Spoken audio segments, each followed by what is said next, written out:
নমস্কার, জয় সিয়ারাম।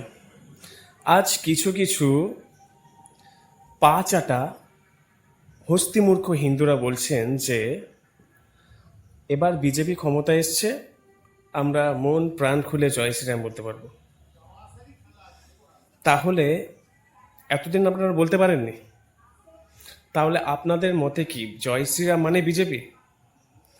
না ভগবান শ্রী রামচন্দ্র বিজেপির পতাকা হাতে নিয়ে জন্মগ্রহণ করেছিলেন?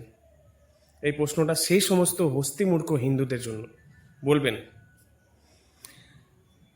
রাম, ভারতবর্ষ, এই হিন্দুস্তান ভারতবর্ষ, এটা তো রামের জন্মভূমি। জয় শ্রীরাম আগেও আমরা বলেছি, এখনো বলবো, আগামী দিনেও বলবো, সে বিজেপি থাকুক বা না থাকুক, কারণ আমরা একজন সনাতনী হিন্দু। এতে ভয় কিসের? আজ বিজেপি আসে বলে আমরা জয় শ্রীরাম বলবো, কিসের ভয়? তাহলে কি বিজেপি চলে গেলে আবার জয় শ্রীরাম? স্টপ। ভুল ভুল করছেন।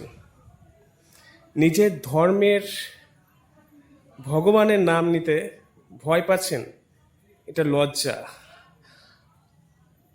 সনাতনী হিন্দু ধর্মের লজ্জা। সেই সমস্ত পা চাটা, চুটি চাটা হিন্দুদেরকে বলছি, আপনাদের লজ্জা লজ্জা। দয়া করে ভগবানের সাথে রাজনীতিকে মিশিয়ে দেবেন না। ওনাদের স্লোগান হতে পারে জয় শ্রীরাম, তা বলে রাম বিজেপি না, বা যারা জয় শ্রীরাম বলে তারা বিজেপি না। তাই একটু ভেবে চিন্তে কথা বলবে, ভেবে চিনতে, বুঝতে পেরেছেন?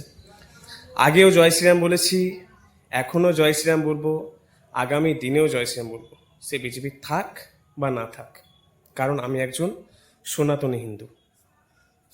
হ্যাঁ, এখন অনেকেই জয় শ্রীরাম বলবে, যারা জয় শ্রীরাম বলতে ভয় পেত তারা জয় শ্রীরাম বলবে, কারণ